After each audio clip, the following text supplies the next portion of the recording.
नमस्कार, हमारे चैनल पर आप सभी का स्वागत है। जीवन में सबसे बड़ी सीख हमें कहानियों से मिलती हैं।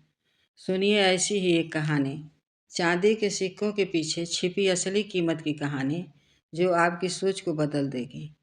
एक राजा के दरबार में बहुत ही विद्वान पंडित रहते थे। सब लोग उनकी बुद्धिमानी की तारीफ करते थे। एक दिन राजा ने पूरे दरबार में विद्वान पंडित से कहा, आप तो विद्वान हैं, लेकिन आपका बेटा मूर्ख क्यों है? यह प्रश्न सुनकर पंडित हैरान हुए। बोले, महाराज, आप ऐसा क्यों कह रहे हैं?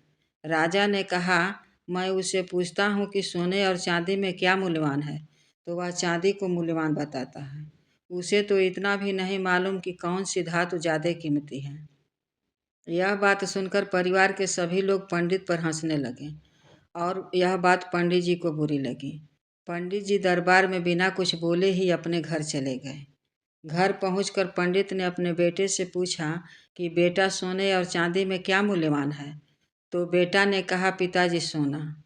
यह जवाब सुनकर पंडित ने बेटे से कहा, तुम्हें पता है कि सोना मूल्यवान है, फिर भी तुम राजा को गलत उत्तर क्यों देते हो?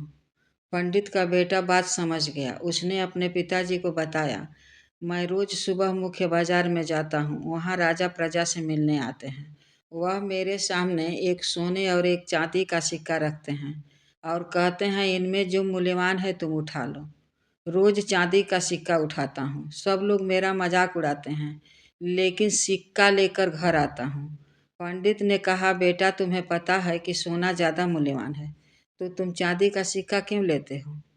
इसके बाद बेटा अपने पिताजी को कमरे में ले गया और उन्हें एक संदूक खोलकर दिखाया, जो चांदी के सिक्कों से भरा हुआ था। पंडित ने कहा, इतने सिक्के कहाँ से आए? बेटे ने बताया कि हर सुबह राजा साहब जो सिक्के देते हैं वही हैं।